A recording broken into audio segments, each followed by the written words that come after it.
morning, squad. Welcome back to MadMizzy Sports Morning Show, the number one spot for everything sports talk, sports news, sports debate in the morning. Happy Tuesday, terrible Tuesday. Hope you'll have a great day today. We got a great rundown for this Tuesday morning, episode 63. Of course, we're going to start it off going back to Monday Night Football of the Pittsburgh Steelers winning 24-17 over the Indianapolis Colts in Indianapolis. Break down that game. What was my takeaway from that?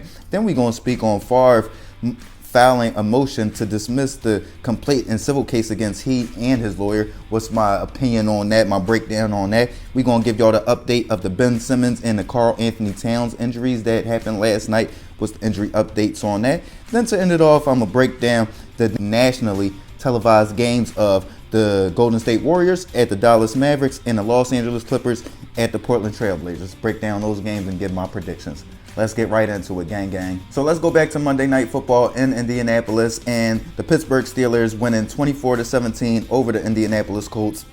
What was my takeaway from this game? My takeaway from this game was just very strong complimentary football from the Pittsburgh Steelers. Came out there, got the run game going, 172 rush yards overall for the game, got 62 yards from Benny Snell, about 4.5 yards a carry per average. So to me, I just looked at it and it was very strong complimentary football, and they built on what they had last week in their success offensively against the Cincinnati Bengals. So from what I've seen from the Pittsburgh Steelers, they're just trending in the right direction. They are offense that's getting better as the season goes along, because you got Kenny Pickett out there building continuity with George Pickens. They're out there getting the connection going.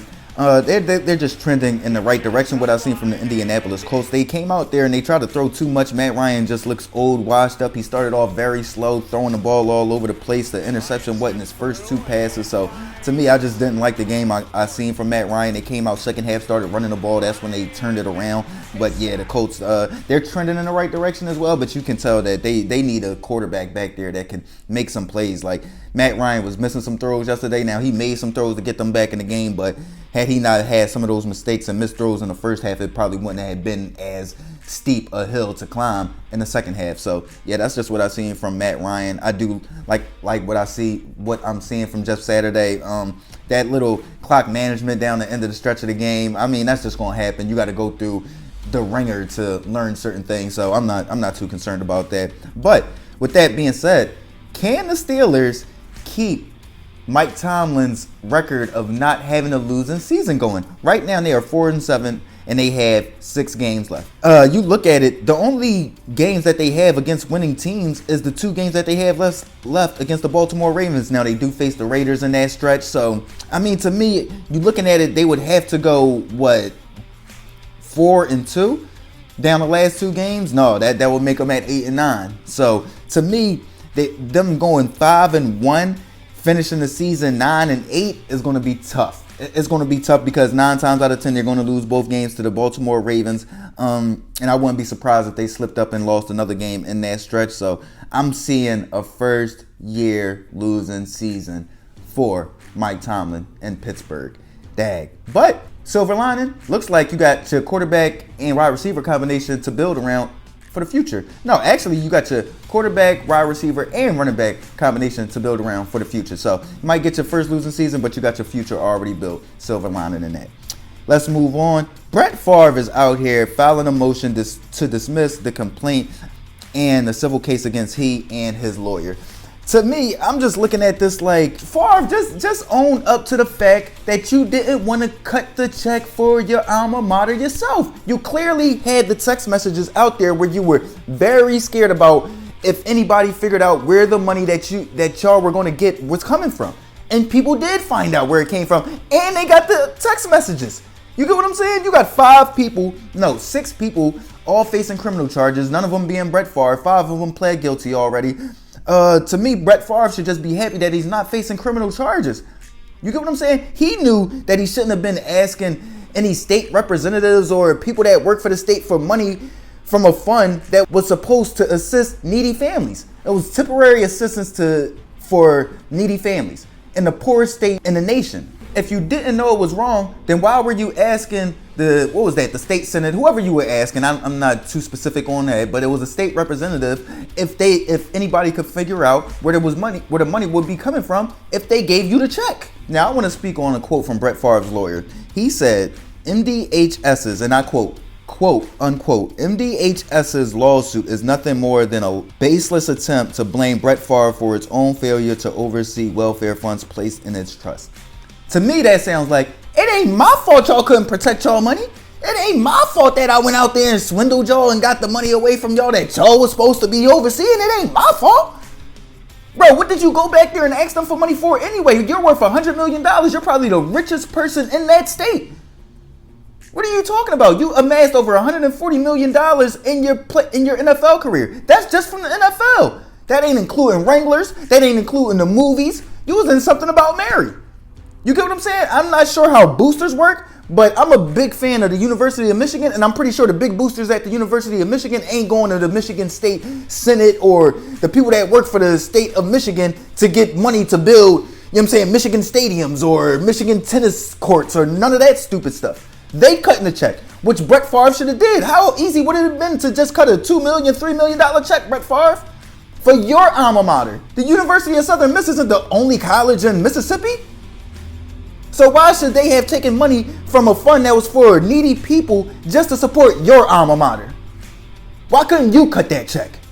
Why couldn't you have cut that check? Because that's what boosters do. They cut their check out there. They cut the check out of their own pockets.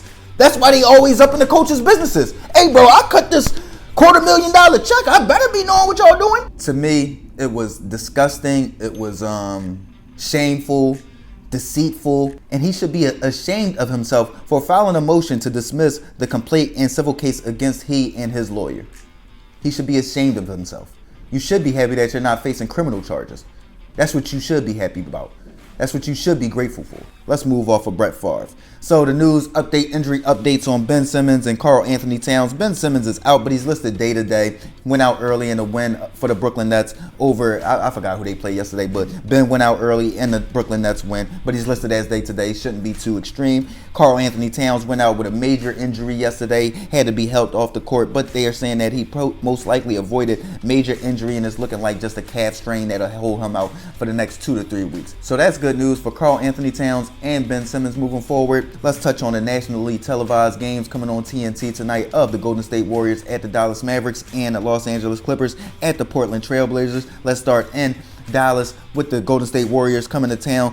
Dallas Mavericks been losing a lot lately. They're 9-10. Warriors getting on a little win streak, 11-10, trying to go for back-to-back wins on the road this year. They have gotten 2 road victories in the last 5 games, breaking their 0-8, 0-9 start on the road this year. That was absolutely horrendous. What am I expecting? I'm expecting the Warriors to come out there and, like I said, try to put on a show in Dallas, going for back-to-back road victories for the first time this year. So I see the Warriors coming out very, very strong and probably running the Mavs out the gym, especially if they can get what they're expecting. Like you got Clay coming back around, Steph being Steph, and Dre being Dre. So as long as the defense doesn't let Dinwiddie, Christian Wood, and of course Luka Doncic just go absolutely nuts, they should get a victory tonight. So yeah, I think the Warriors going to come out and get a big victory. I'm going to say 115 to 105. 115-105 Golden State Warriors in Dallas. Let's move on to the Los Angeles Clippers going to Portland to face the Trailblazers. To me, I'm looking at this game and the Clippers just got everybody out. Luke Kennard is out, John Wall is out, Kawhi Leonard is out, Paul George is out, and the Portland Trailblazers are getting Damian Lillard back. You got Anthony Simons playing up to par this year. They lost 4 of their last 5 games. So I'm looking for a huge victory for the Portland Trailblazers at home tonight.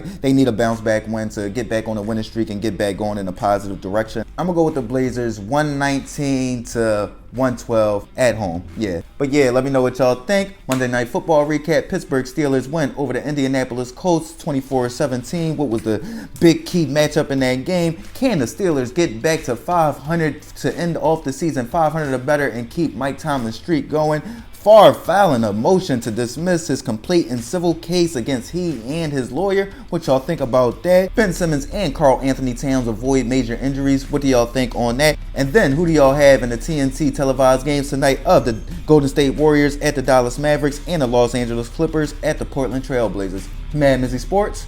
Like, comment, share, subscribe, listen, alert. MizzyWorld Entertainment. Gang.